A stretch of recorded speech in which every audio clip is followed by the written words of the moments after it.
इथिन म्हटलं ethane, ethane म्हटलं किती असते कार्बन कार्बन मध्ये, इएन म्हटलं किती असते डबल बॉन्ड. परत एच ला इथं 2 बॉन्ड गेले म्हणजे किती राहिला हायड्रोजनला 2. परत ऍसिटिलीन, ऍसिटिलीन म्हणजे किती ट्रिपल बॉन्ड, कार्बन कार्बन मध्ये ट्रिपल बॉन्ड, आणि इथं एक एच आणि इथे एक एच. ऍसेटिक ऍसिड, ऍसिड म्हटलं तुम्हाला काय लक्षात ठेवायचं म्हटलं त्याच्याबरोबर कोण असणार CH3, आणि ऍसिड म्हणजे कुठला असते कार्बोझॅलिक.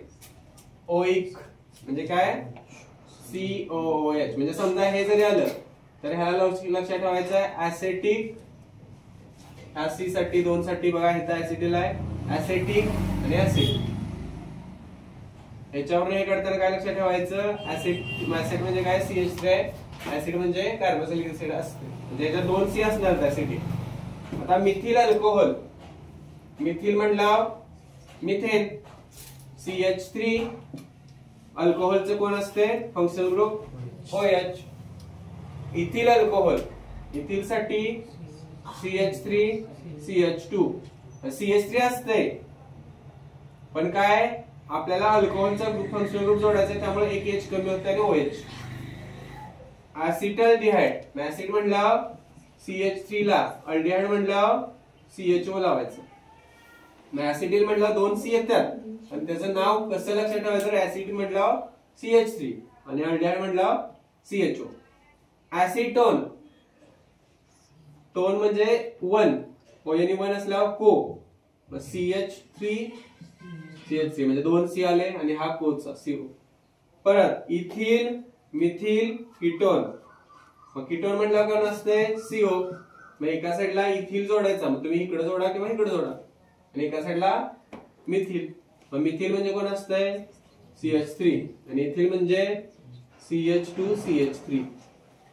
म्हणजे आपण इथं CH3 लिहू शकत नाही त्यामुळे CH2 आणि लास्टला CH3 कारण ते बॉन्ड टेट्राव्हॅलन्स.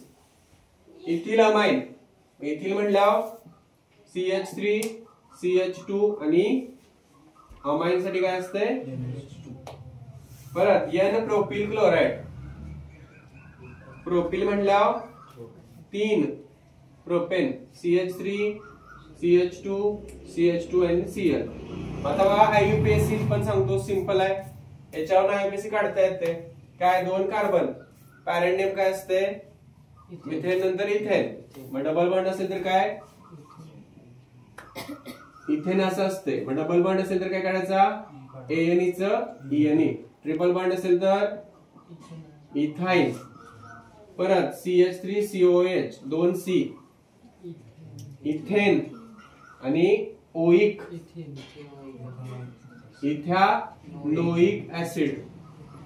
आता इथे नंबरिंगची गरजच नाही, CH3OH, CH एकच आहे C, म्हणजे काय मिथेन, OH म्हणजे ऑल, मिथॅनॉल,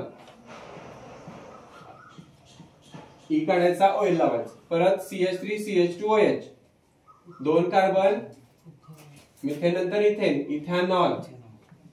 सिंपल आहे रे, अवघड करायचं नाही. परत CH3 CHO 2 C, इथेन, मग शेवटला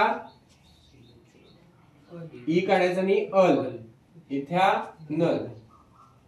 परत CH3 CO CH3 1 2 3, 3 कार्बन म्हटलं प्रोपेन आणि CO म्हटलं काय असते 1, मग ई काढायचा वरलेचा प्रोपॅनोन.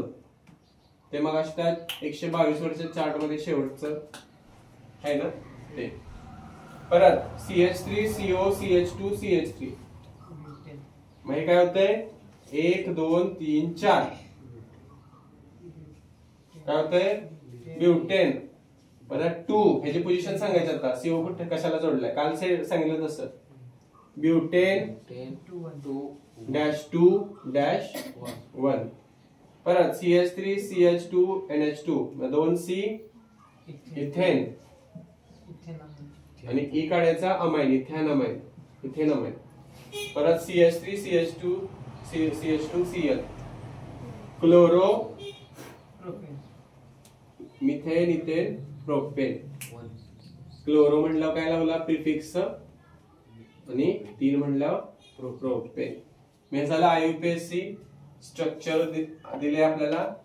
पण काय करू शकतात, समजा ह्या बॉक्स मध्ये समजा तुम्हाला ही दिलं, इकडचे 2 ब्लँक दिले, किंवा इकडचं दिलं, इथले 2 ब्लँक दिले, किंवा इथला दिला, इथला 1 दिलाय, तिकडचं विचारलं. म्हणजे असं 3 मार्कामध्ये तो क्वेश्चन तयार करून कसा पण येऊ शकतो. 3 दिले तर 5 मध्ये, जास्त दिले तर. मग ते आपल्याला समजायला पाहिजे काय, कॉमन नेम वरनं स्ट्रक्चरल फॉर्म्युला किंवा स्ट्रक्चरल फॉर्म्युला कॉमन. हे IUPAC सोपं आहे, याच्यावर ते फक्त काय कालच्या सारखं लिहायचं. फक्त आता हे कॉमन नेम आजची पॉइंट आहे महत्वाचा.